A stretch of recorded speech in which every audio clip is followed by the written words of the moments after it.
Meet Natalie. Natalie loves books. This is your brain on books. Any questions? And this is Angela. She's a very serious jazz singer. Shooby-dooby-dooby-doop-doop-doo. And sure, we both like to stay informed, but this world sometimes, am I right? You know what we need? 30 minutes of meditation. Pop culture meditation. So we're here to remind you. We get it. You're smart. But right now, take a deep breath and put your books down.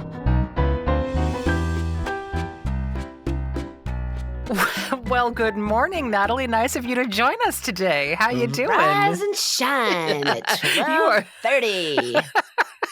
You are just fresh as little Daisy. Is that a new necklace you got on there? It is. That is pretty. My Where'd that come from? beloved gave it to me for our year anniversary. 1 year anniversary. I've been Happy married anniversary. a whole year. It's amazing. It's amazing, amazing. And it made me so happy when you told me you were getting married on November 2nd, because my anniversary happens to be November 3rd, which is today when we are recording, everybody. Hey. So happy anniversary to us. Happy anniversary.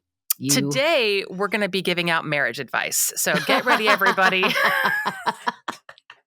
Get ready. I don't do that. I don't do that. I never do that. Won't ever do it. I mean, that's like, I remember, it's like if I ever gave it marriage advice, I'm not saying you can't, but if I ever did, everybody would be like, yeah, I remember my first beer. I've been married for 5 minutes. And I'd be like, let me tell you a little something about marriage. Right. Yeah. All I know is it's fun. So. It's no. I actually do think we're kind of giving out marriage advice today because of what we're talking about. It is, ladies and gentlemen, the new documentary called Martha. It's on Netflix. It is, I'll just say right off the bat, it's spectacular. I loved every second of this documentary. I live and breathe Martha Stewart now. It's okay. Now, at first I was like, 2 hours? I know. The documentaries become, I mean, this isn't Ken Burns. Right. But, right. I mean, you used to count on documentaries being an hour, right? Right, sure. Coulda, woulda, shoulda. Am I right? Right. But I'm not mad about Martha being 2 full hours of, for me, bliss. Frankly, I couldn't get enough. Frankly, I wanted another more. 2 hours. Me too. I was like, give me another. Just of her talking. I didn't even get enough of her and Snoop. I love them. There was not enough Snoop. I want to go back and watch that whole roast that she did for Justin Bieber. I think she's hilarious. I think she is a badass boss bitch. That woman. Well, yeah, absolutely. Let me tell you something. You know what you don't do? What? You don't fuck with Martha Stewart. No, you don't. Okay. You just don't. You just don't. She's tough. I know. You know what? Good for her. Well, and we live in a man's world. We do. Now, let's just dial this back for just a brief moment, because here's the thing, ladies and gentlemen. If you've not watched this, we recommend you go watch it. There's going to be mad spoilers, but everybody knows what happened to Martha. So Martha grew up in Nutley, New Jersey, daughter of a family that was there. Her dad was a kind of a stern, not very nice. Yeah. And not very successful in his life, she said. And she said failure. She did. Her mother. She doesn't mince words. She does not. She minces onions and everybody, garlic, but not words. And people cry when she does not mince her words. Yeah. And so you can see kind of right off the bat how she knew that she was her dad's favorite. Confidence is not a problem for Martha. I'll tell you. No. And I like that. I love that she can, talk about that she's a tall, pretty blonde walking around in Bermuda shorts at college looking chic. I mean, I can't even say I look pretty one day. I can't say, oh, I look pretty. I mean, this woman, there's so many things to take from her, but confidence that she was the favorite, that she's really pretty, which, by the way, do you see her face? I know. In this documentary? I know. Whoever does her work, I know. Masterful genius. I know. It's I know. fabulous. It Go is. ahead. Anyway, father's favorite. She grows up and you can just tell that she started modeling because they were like, you're pretty enough to be a model. And so you should be a model. And so she did. And she did a whole bunch of print work and a little bit of, television work, commercials, whatever. But you see it right off the bat. You're like, God, she's gorgeous. Yeah. So then, she gets married to this dude, Mr. Stewart. What's his name? Andy. And, she starts getting real ambitious. And wait a minute. Hold up. You Before just we hold go up. on to how ambitious she becomes, I want to talk about how she first of all casually was like, so we wanted an extended honeymoon. We went to Europe for 5 months. Well, he was loaded. I was like, damn. But she's like, I just wanted an extended. We just wanted an extended. Like it was just soups cash. Yeah. It was like, whoa. This 5 is like months across Europe. She goes into this cathedral. She has to go to church for Easter. Right. She goes to this cathedral on the honeymoon. On her honeymoon, her extended honeymoon. Yes. Her husband is back at the hotel or whatever because he's Jewish and didn't want to go to this cathedral. The Duomo. He has no interest whatsoever. Yeah. So she goes by herself. It's really beautiful. It's like full of tourists.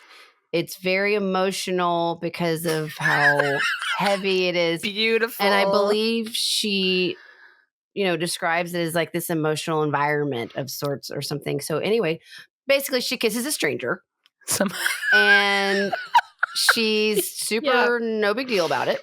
Kiss in the cathedral. And she doesn't, and she didn't have to tell that story. But this woman literally was like, so I didn't cheat. I wasn't being naughty. I wasn't cheating. I wasn't being bad. It was in the moment. I wish everybody had an experience like that. And I'm in my head, I'm like, on your honeymoon. And she's like, so? And what's your problem? This is what made me feel. This is her. She's like, when she does stuff, she's like, and?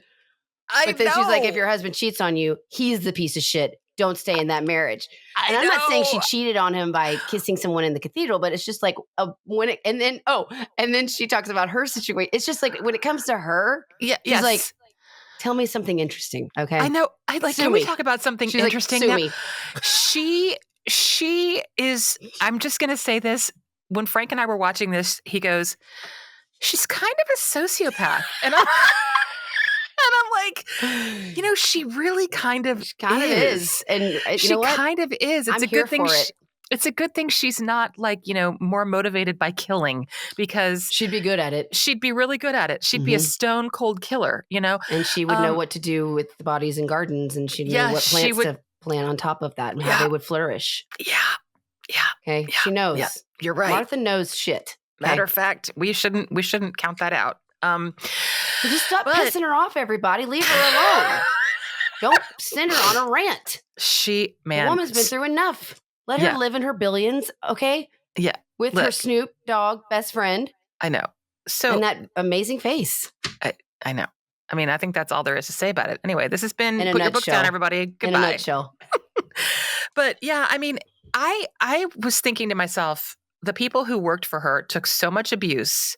She yelled at people. She was so mean to people. She was so rude because she was such a perfectionist. And it's mentioned over and over and over again. She openly is like, I'm a perfectionist. Mm-hmm. I want perfection. She's a perfectionist billionaire homemaker. Yeah. She's like, I don't apologize for that. So what, and then she just like laughs it off, whatever. I can't imagine working for somebody like that. I would be. You have a choice. You don't have to work for somebody like that. Exactly. But you don't have to work for somebody like that. Do you feel sorry for these people? I do not. No, I don't feel sorry for the people, really. I mean, knows what she's talking about. She is a perfectionist. It's no secret. These little weenies that are all like, she was mean to me. You know what? It's your boss. It's like if this were a man, and back then when they're all complaining about her being a bitch, if no one, it's like normal for a man boss to be mean, and that's okay. Yep. But here's Barbara. It's like, not Barbara. Oh my God. I was like, I'm speaking about Barbara Walters, and later I've got lots of shit to say about her. But Martha Stewart is a perfectionist. Why would you use a small knife to cut an orange? Beyond me. Right. Okay. She totally reads somebody the riot act for using a small knife to cut an orange. Yeah, there's a reason she's really good at what she does. She created this entire lifestyle, an entire genre A of books, multimedia it's a lifestyle. It's company. her name on it. Yeah, And she she's the separated center. herself from the rest of the world by making her productions and these things, that these catering jobs, unique, that would Yes. set her apart from everyone else in the whole world. Yep. She did this all like herself, which is like, she's a modern feminist during a time when that wasn't very strong. And these people are like, she was mean to me, and like all but put her in jail because she was a mean boss, essentially. Okay. I don't feel sorry for these people. Quit your job. If you can't, look, hey, you can't take the heat. I think Get where the we hell out of Martha's kitchen, because it's her kitchen. She likes it done a certain way. She sure does. So, I mean, so people take it always elsewhere. people always accuse me of being a kitchen top, which I completely admit to being, meaning I'm in dominant position in the kitchen. I'm on top. And you know, there's only certain people there's only certain people that I can cook with, because they have to basically be more of a kitchen top than I am. So I'll happily sous chef for my friend Adam, for example. Like, we work really well as a team, because he goes in and he's like, boom, and he's like, all right, your job is to make the vinaigrette. Your job is to chop this. Your job is to do that. And it's a beautiful thing. But when somebody's in my kitchen, I'm like, get the hell out of my kitchen. Just go pour yourself a glass of wine, sit down at the island and watch me cook. I don't want your input. I don't want you to do anything. And I just want you to hang out. what would you do if one of your friends was like, no, Angela was mean to me? I have had people say that to me before. And I go, well, sorry, I told you I was a kitchen top. I told you. I fully say it. So, speaking of kitchen tops, and by the way, people listening, if you don't know what a top is and what I'm referring to as a top, I just Google is your friend. It's okay. Anyway, so hit images. Yeah. So anyway, okay. So, there was something I was going to tell you. Oh, speaking of kitchen tops, I have a little aside. Right now, I'm fixing to make a braised short rib meal for Frank for our anniversary. He's going to go pick up the wine. I've got 2 bottles of wine at my little wine store, Wine 100 Holly Springs. Shout out to you. I think I like to shout them out because I always feel like they should be proud of themselves. Bottles. They've got really nice bottles, and so I've got a nice Pinot Noir coming from I don't know, Washington State or something, and then another Italian thing to do the braise with. Anyway, aren't you excited about that? I thought you'd be so excited. I can't wait to see pictures and videos. Yeah, I will post pictures. Okay. Anyway, okay. Back to Martha. So now when I was growing up, I loved cooking. I loved homemaking. I loved all that stuff. Like when I was in my early 20s and I had first gotten out on my own. And this is right when Martha was kind of hitting it big. It was like the early 90s. And so I loved to cook, and I would read Martha Stewart Living cover to cover. I would go to Kmart and buy all the sheets and the towels and the paint. She had paint and sheets and towels and all the dinnerware. I had all the Martha Stewart Tupperware that had like the sagey green tops on it. I had like all the Martha Stewart utensils, like all the Martha Stewart stuff. So you were big on Martha. Huge. I was huge on Martha. In fact, when my friend Heather got pregnant, I threw her a baby shower. I used Martha Stewart's it's called Martha Stewart hors d'oeuvres entertaining, I think. Hors d'oeuvres one. Yeah, and it's a big, thick Bible of just all like different hors d'oeuvres. I made the most amazing chicken salad little sandwiches that you cut into triangles, and then you stack them all up in this long row, and you butter the outer edges, and then you sprinkle it with sesame seeds, and it looks so good, and it was so tasty, and it was so delicious, and like all the little things, all the little cocktails, all the little things. Martha was huge in my life, huge. And I remember when I moved to San Francisco, because I don't know if you knew this, I grew up in the Bay Area, but then I lived in San Francisco. Mm-hmm. I don't recall. Yeah, I lived in San Francisco with my friend Lisa. Yeah, I first lived with Heather, and then I lived with Lisa. Cool. But we had an apron hanging up in our kitchen that Lisa's mom had made for her that said Martha Stewart doesn't live here, and I was like, I beg to differ. But yeah, Martha was huge. I am so intimidated by her, recipe books. I would love to. Really? Because I think she's too perfect. I'm not. Mm. I am not. If there's not pictures, Mm. okay. But there are know, pictures. but Yeah. it's still to me. I'm like, I could never do that. I I'm know, one of but then those that's like, I couldn't do it. I don't think I could do that, but I love that she can do it. I love looking at what she does. And I love knowing that people have access to attempt to do the things that she does. And I think that was really cool of her to like create that. But even now, I'm like, why would I even try to do that? There's no way I can do that. I can't make a cornucopia out of twine and dough. Okay. I just can't. Well, I mean, I'm not even good with scissors. Okay. Well, I'm a lefty in a righty world. We weren't even raised to use scissors properly. You think I'm going to make... Natalie, boo-hoo. Yeah, you can't do it. Yeah, poor me and my people. Poor you. Yeah. Listen, I think Martha would say, boo-hoo, poor you. Why don't you just try it? That's what she'd say. She'd say, are you coming over to help? Uh-huh. Yeah, right. That. I guess I need a top to help me. You do. She gave you videos. She's given you pictures. She's a very good teacher. I love listening to her. I know. I remember when she had the sketches. I grew up watching the Saturday Night Live sketches about her with a dickie on and no top, and played by Anna Gasteyer. Yes, and that's where I learned who Martha Stewart was. Right. When I was little. Well, I feel like she was the Julia Child of my generation, like the Gen X Julia Child, because I mean, she's not Gen X. She's a boomer, clearly. But anyway, so she becomes this billionaire, zillionaire, blah, blah, blah. But on the way there, she is a stockbroker for the New York Stock Exchange. Yeah. So she learns all that. That's really important to know that it was very weird. I did not know that. I was like, oh, no wonder she loves the market so much. But she made a lot of money doing that. Yep. And then she got tired of that. And then like in a man's world, she learns all that. She was like the first female at this firm in New York. Yeah. And anyway, so they buy this house in the Turkey Hill Road house. Yeah. And they gut it. And that's when she realized how, one, she had a knack for it. Two, she was like loved it. And so she created her entire own brand. Yeah. And a lot of this is about how she's like, people say you have to choose between a marriage and a career. And no one knows the answer to that. And ideally, I would like to say you can have both. I think you can, but I think I'm sure it's exhausting.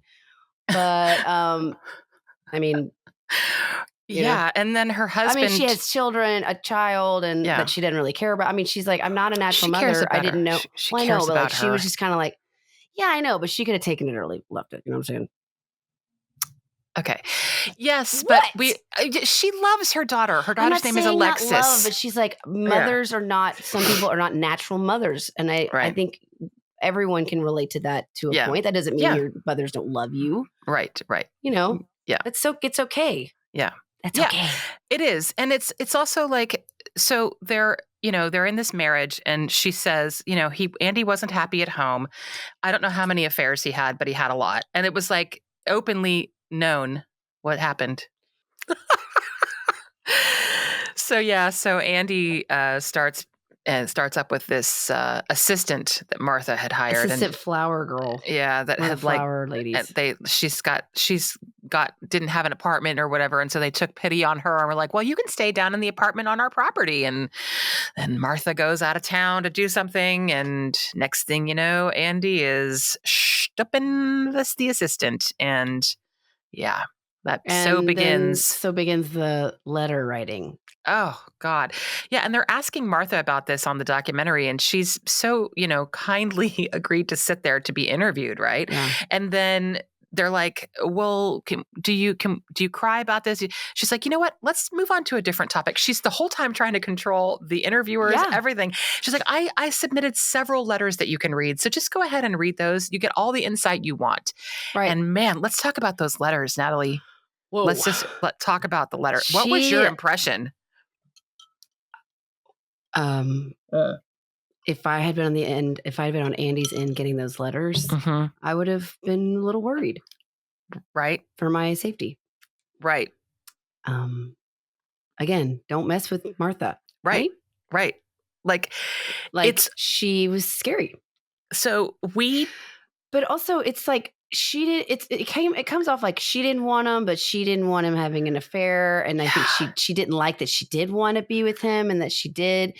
I don't know. She went back and forth, and then about this affair, and then in the middle of talking about these letters or something, they're like, "Well, didn't you have an affair?" She's like, "What?" It's like, "Didn't you have an affair?" She's like, "Oh, what? Like that stupid thing I had with that Irish man, that very handsome Irish man." Yeah, no, that's so what? That's not a big deal. That was nothing, and I would never break a marriage over it. It was nothing. Who cares? Next. And on that note, we'll be right back. Friends, here's a little secret. We are sponsored by Laser Care Skin Clinic of Little Rock, Arkansas. And did you know that people from all over the country travel to Laser Care to get services and treatments by Dr. Bruce Sanderson and Natalie C. Sanderson-Jones? It's because they trust the excellent service they receive at Laser Care. Laser Care specializes in all manner of popular cutting-edge and effective skin treatments, including Botox and other fillers, body contouring, tattoo removal, microneedling, and ultrasound skin tightening, just to name a few. Dr. Bruce Sanderson is known in the industry as a talented artist, making you look totally refreshed without any of that scary, overfilled look. And if you're a listener of Put Your Books Down, you know that Natalie C. Sanderson-Jones is the licensed esthetician who always provides excellent care in a clean, safe, and private experience. Lynn Haley is the dynamo at Laser Care who makes it all work, so give her a call at 501-664-5119 and book a free consultation today. Call Laser Care Skin Clinic at 501-664-5119 and book a free consultation. Because wasn't it Mae West who said, "You're never too old to become younger"? Laser Care Skin Clinic. And back to the show. Like, oh, okay, so you can do it. Well, I think this also speaks to a lot like how American we are, and how like people in for example, France, people have lovers, they have affairs, people have affairs, and their marriages don't break up over it. Like it's people, I mean, I don't think that I would do that. I wouldn't be able to really handle that. But, some people, it's okay for them to just, that's how their marriages are, I guess. Well, everyone's allowed to have, if they want to, people can define their marriages how they want to do that. That's the whole freedom of all this. Right. But both people need to be on board. Exactly. They both need to be on board. Or that's not an agreement. Yeah, exactly. It's not a tacit agreement. Yeah. And her hooking up with the Irishman and being like, that wasn't going to ruin my marriage. And well, maybe also, Andy was upset about it. Yeah. And he goes, she goes, yeah, but I don't think Andy knew about that. And the interviewer is like, oh, no, he knew about it. He told us that he knew about it. And she's like, oh, he did? Oh, well. She's like, huh. Oh, well. Huh. Anyway, he's a piece of shit. Being shitty. Yeah. I know. Yeah, back to that cheater. Yeah, I know. It was crazy. I wrote him a note here and there, and it was like, I'm breathing from your organs on the inside out. Don't leave me, but leave me. I love you, but I hate you. I know. Don't go. Go, come back. I mean, it was just, I know. And then she says, like, I'm leaving now to go on a plane. My image is very important to me. I hope my plane crashes. Like, hope you're enjoying your freedom. I hope my plane crashes. Like whoa. Okay, drama. Time to call in the big guns. Right. It's called lithium. I know. Okay. Yeah, I know. So that's what made me go out of town and get some Xanax ready. Yeah. Massive chill pill. Yeah, take it down, Martha. Take it down. Martha. It reminded me so much of Serial Mom. In so many ways, right? Like if she had a knack for killing the way Serial Mom did, she would have been way, way less American Psycho, laughy, terror. Like I think almost Serial Mom was like clown-like killing. Yes. Like killer clown with a K. Yeah. Martha would be very, very subdued, and I think it would be a lot more poisoning. I don't think she would do blood. I don't think it would be very bloody. You're getting into and if I do it, it's not murder. Okay, who cares? I'm not breaking up a marriage over it. Okay, so let's talk about something nice. That how she controlled it. She was like, "Can we not talk about this?" It's like when she snapped at that news person during the. She was like, "I would really like to just get back to my salad." She was being interviewed. I died. I want to talk about my salad. So lady? I remember watching that on TV. I remember that video, like seeing the recut of it. So everybody knows set what that up happened for to them. her. So what happens to her is, Oh, no. No. Oh, This was so good at clarifying because I thought it was Enron or some weird. I thought she did insider trading. yeah. She didn't. Well, she got a tip from her stockbroker to sell because the stock was going down, and it was a 5-second phone But call. she wasn't in trouble for that. No, she I know was in trouble for lying about it to these. This is bullshit. First of all, I think it's all crap. Natalie, could you just take it down? Do you want me to take one of Martha's chill pills? Let me explain this to the people. You just relax for a second. Riled up. You're getting a little Free Martha. Justice for Martha. God. All right, go ahead. Set it up. Okay. So Martha is on vacation with her friend. I can't remember the lady's name. Anyway, they're good friends. They're going to get on an airplane, blah, blah, blah. They're going to Mexico. And she gets a call from her stockbroker. The stockbroker says, you need to sell ImClone stocks. It's going down. Just sell it. And she's like, okay, great. And she sold it, and she lost. She made, or it was over $45,000 or something that she lost on the stock or made on the stock or whatever. She just didn't. It wasn't on the. To a billionaire, it was nothing. Right. It was nothing. So she does this. And then, weeks later, it comes out that the guy who developed this drug, that he had gotten insider information and he was telling people to sell and blah, blah, blah. Because the FDA hadn't approved the drug. And so they knew the stock was going to go down. And so this guy, I don't even remember his name right now. I didn't do enough research to remember this. Waxel. Adam Waxel. Yeah, Waxel, that's right. Adam? Sam Waxel. Yeah. He gets arrested. It's this whole thing. Well, then it comes out that the Department of Justice has a list of all the people who had sold their stock, and shining in all the information is Martha Stewart. And of course, Martha is obviously a billionaire. She's obviously this very famous person. She's Miss Perfect. She's all these things. They are like, oh, well, we're going to investigate this one. And they were basically going to just make an example of her about, this terrible thing. Well, it comes out, her lawyers are like, look, she didn't have insider information. She testified. She told them, I don't recall, I don't remember, and I told the truth whenever I could. Okay, fine. Still, the FBI goes and goes and goes. The Department of Justice, James Comey, finally decides to bring charges against Martha because although they cannot prove that she did any insider trading, they're still going to prosecute her for lying to the FBI, which is just absolutely disgusting because how many people do you think lie to the FBI? How many people do you think lie in a deposition by saying, I don't know, I don't recall, I don't know, I don't recall?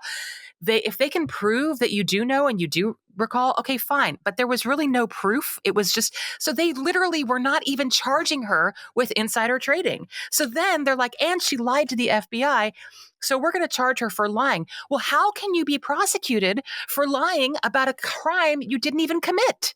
So that was the big question on my mind and people's minds. Her best friend was the smoking gun, and just her word, saying that she did get that call. She's like, she did. So the jury's like, guilty, and the woman gets 5 months in jail. Yeah, and then wow. But while she's waiting to go for her sentencing into the clink, she goes on TV a couple times, and everyone's like, and there's this woman, and Martha's starting to chop her cabbage for the salad. And the woman's like, I know you don't want to really talk about this, but I just have to ask how you're doing. Like, what do you have anything you want to say? You've never really, talked about it, to the public. You really you made one statement. She's like, I will just tell you that it's ridiculous. It's like, she was just saying, of course it's stressful. And she was trying to be nice. And the woman kept going and she tried to stop her. Can you, as you're telling the story, please do the Martha voice? Because you just want to so badly. And I just want you to, okay. So you want to reenact it? So Martha, I know that you haven't talked about this, but the stocks have really been going down for Martha Stewart living Omnimedia. How do you take these allegations? Well, it's stressful. And I mean, what do you have to say about this? I don't really have, too much to say about it. It's very stressful. And, honestly, I'd like to get back to my salad. She just kept going. Snaps at her. Going. But the woman wouldn't shut up. She wouldn't stop. She pushed her and pushed her and pushed her and pushed her and pushed her. And then they're going to explode. Frank. On TV. Didn't help her. Didn't help people be like, this is poor Martha. They were like, yikes. And Frank and I are watching this, and Frank goes, "I think that's what I would have said too." Yeah. I would have said, "Shut up, lady." I'm just here to concentrate on my salad. Like, what are you? Oh my I've God, it was answered. so I mean, they good. don't stop. Which brings me to how do you also think that Barbara Wawa is Yeah. sitting in a seat next to Satan I down in the know. pits of fiery pits of hell? Yes, I can't believe She the was a questions. horrible woman. I know. What the But hell? it reminded me. Who says, Martha, why does everyone hate you? Why are you the most hated woman in the world? And it reminded me of her interviews with Whitney Houston, Michael Jackson, I know. these struggling famous people. She treated them like not humans. I Like, know. are you like to Whitney Houston? Like, are you on Quack right now? I mean, like, just No, quack is she's whack. like, Quack is Quack is whack. Quack is whack. But she's like, I know. Whitney, look at you in this picture. You look awful. Mm-hmm. What do you want to say about that? She's like, but in Michael Jackson, are you a great big pervert? I mean, like, what do you? She just asks these like horrible things. She says I the know. meanest thing to these I people know. that are only doing these interviews because they're being forced to. I know. Because it's like, oh, Barbara Walters. Yeah. Anyway, I just Brittany, think that remember her interview with Brittany? that was Diane Sawyer. Oh, that was also Diane. horrible. Oh, sorry, that was Diane Sawyer. Horrible. That was like the cutting. Oh, and then she's like, "Have you ever been to prison, Martha?" Oh yeah, she's like, "You're going to be strip searched." Strip searches. And Martha's You think like, you can do it? And Martha's like staring at her like, what do you want me to say? Martha's like, "Oh, I don't think they're going to do strip searches. It's a minimum security prison." Strip she's like, searches, they're heel. She's like, I think you should rethink that. She's like, well, maybe I'm uninformed, but anyway, I don't know. And she's just like reading all these things. She's like, you're going to get beat up. I mean, she's just sitting there like, I know. She's pouring salt on the wound. Just trying to bait her. She's just trying to bait her. But I think I think that that's something that reporters are, are allowed to do. And I feel like there's a double standard if we say that, Barbara Walters is a big old biatch. But yeah, so is Martha Stewart. So maybe it's just like she's acting like a man. I don't know. Anyway, I don't know, Natalie. I don't know the answer. Look at your face. You are like, why are you taking Barbara Walters' side? I'm not. Well, no, I just don't understand that kind of journalism. It's just, to me, it's just bullying. Yeah. I mean, she's like the lady that kicked people a while in the nerds when they were real down on TV. Yeah, I know. You're right. But whatever, R.I.P. Anywho, so yeah. So what if Martha Stewart's a dick? So what? Yeah, right. Like, I don't think that any man would have been prosecuted by the FBI for lying to the FBI. I mean, it just would not have happened. This woman had created this empire. She was smarter than a lot of these men, and she'd made a lot of really wise business choices. And she doesn't apologize for herself at all. She does not apologize. Yeah, exactly. And so it's like, it was like a bitch hunt. That's what they called it. Yeah. Yeah, bitch hunt. Bitch hunt. Yeah, you're right. Well, yeah, no. I mean, listen, people, listen, if you got, is there anything else? So you want to talk about her prison time? What about that? Well, first of all, her friend being quoted on here. Yeah. I love the names that she calls all these people that she hates. Yeah. She's like, she needs to be put in a Cuisinart and they need to turn it on high. I'm like, holy moly. That's what she said about Jim prosecutors. Yeah.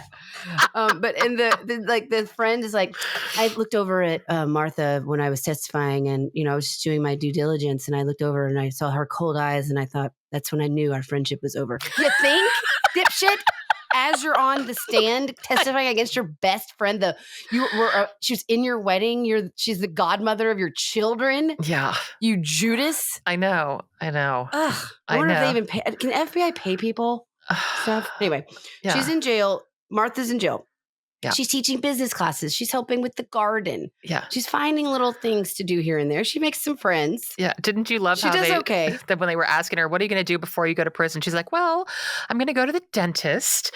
And she's only going in for 5 months, by the way. OBGYN. Now I'm going to go to the gynecologist. I'm like, why is Martha like a 70-year-old woman? Why does she have to go to the gynecologist? Or she's not 70. I don't even have to go. She's like 60 something. I'm like, why does she have to go to the gyno?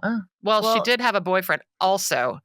It's pretty well established that Martha had several male friends. So she's probably pretty, you think Martha's a wildcat in the sack or? I don't know. I don't know.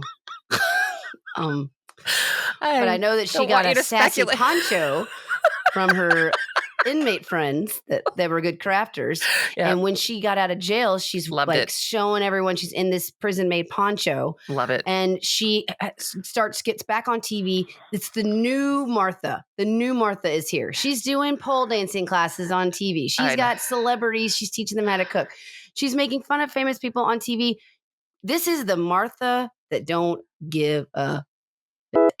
Martha just is Martha now. And we're all like, everyone's in awe of her now. Everybody loves her all over again. I know. Because she's just like make fun of herself. She gets, and she can't be the CEO of her company anymore because she's a felon. Right. That was a massive lesson of no control for her. Right. That I think she still has to deal with. Yes. Like not being able to be in control. And also her boyfriend that you're talking about that she's rompy with, he leaves didn't her. really visit her in prison because he doesn't do prisons. Right. Sure. Yeah. And then he dumps her to marry someone else. And they're in bed. And he tells her this. Oh, I didn't catch that part. They're in bed. And he's like, yeah, I'm going to marry so-and-so. And she's like, I'm sorry, what? It's like a movie. Yeah. And then she goes, 15 years of me dating this guy. And 15 years in, he tells me that he's leaving me. He's not allowed to talk to her anymore. Yeah. And then, and also, by the way, her parents don't ever want me to talk to you ever again. And she's like, wow. So that was like divorce number 2. That's what she called it. And that's kind of sad, that's awful. It's just, on the one hand, it's like you reap what you sow. And so if she really is this like not very emotional, not very warm woman, I can understand people also being not very emotional or warm towards her. Yeah. So like all of her relationships have to kind of operate at this sort of shallow level of just transactional and whatever. Well, they like, do you not want to know how his day's going? She's like, no, what do I want to be like? What are you up to today? No. Yeah. Where are we going tomorrow? Like, I don't want to know how you feel. I want to know what are you doing? What we're doing. Yeah, exactly. And she's like, ugh. Yeah. Martha can't be bothered. No. By petty things like emotions. Yeah, I know. I look at that and I go, well, there's probably like a lot of people in this country that are just like that. It's just, this is just a really interesting insight into the life of this billionaire woman with this extreme drive, with this extreme. The first influencer ever. The first influencer. She first nailed influencer. It. She absolutely nailed it. It was like. And then she meets Snoop.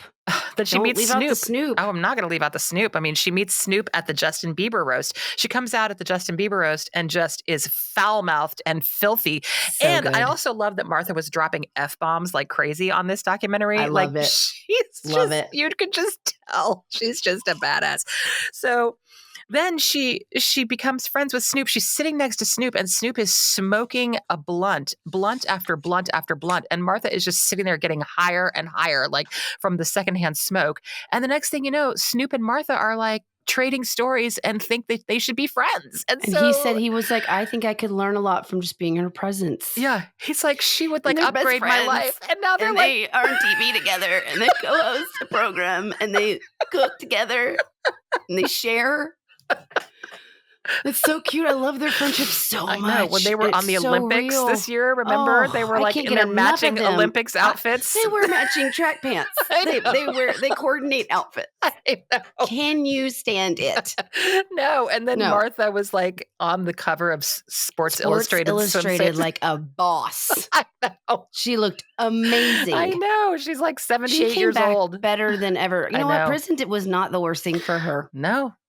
It was kind of like, in retrospect, I'm sure she was like, ugh, what a pain in my ass. But I also remember very vividly that she was saying, I need to go in, do my time, and get it over with because I've got bulbs to plant in the winter. Yes, I have to get out. I have 5 months until my bulbs have to be planted. So I gotta go. I'm not going to mess up this garden. Yeah, so I gotta. She's put her blood, sweat, and tears in, and like all of her soul. She's like, sentence me. Let's get it over with. Let's go. Move on. Like, come on. Yeah. Now, I'll take my lumps. Don't be stupid, and don't take them out before they're ready. Exactly. Anyway, we gotta wrap this up, but I want to just say one little thing. We need to take a little tiny chick stop.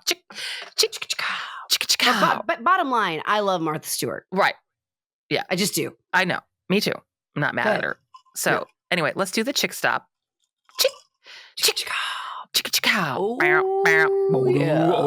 yeah. Okay. This week we suffered a terrible loss. And we want to say R.I.P. to Teri Garr, who was amazing in every single way. What was Mr. Mom, Tootsie. I mean, she was in everything. Young Frankenstein. She was that was my first glimpse into Teri Garr was Young Frankenstein. Yeah. And then my next one was Tootsie. I think mine was Mr. Mom and then Tootsie. Yeah. And then Young Frankenstein. And then she was on Friends. I know. She was Phoebe's mom on Friends, and she was so good. She was so good. And she just was such an excellent character actress, and no one could do that sort of like, that perturbed, wronged woman like Teri Garr. She was so good at that. She was such a great character actress and just played so many fun parts. And we'll just miss her. And I'm sad that she had to go. But anyway, raising a glass to Teri Garr. We love you, Teri Garr. Cheers. Cheers. On that note, Natalie, I'm just going to say, girl, just keep on being you. Just keep on being a badass. You don't have to be a sociopath to be to be a strong woman. A strong woman. Successful woman. You can still share your feelings and everything will be okay. Or don't. Martha did say at the end that as she gets older, she's starting to accept imperfection more, which I was like, well, good for you, Martha. Good for you, Martha. Because you are not perfect. Your roast is, but you're not. I'll tell you. Your garden is pretty damn close to perfect. Yeah, but you not so much, and that's okay. And that's okay. Still love you. Well, then I just have to say to you, Angela. Yeah. Mm-hmm. Namaste. Back to my salad.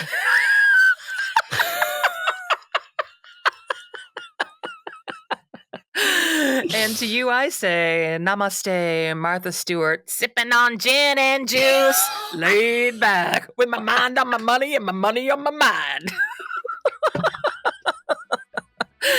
Everybody, go watch the documentary. It's fabulous. We love you. Netflix, love you. Don't forget to write us a review. Don't forget to follow us, share our videos, subscribe to us on YouTube. We appreciate you. We love you all very much. Okay, bye. Bye. Now, isn't that better? Thanks for listening. Feel free to leave us a review and be sure to subscribe wherever you get your shows. Put Your Books Down is produced by ClantonCreative.com.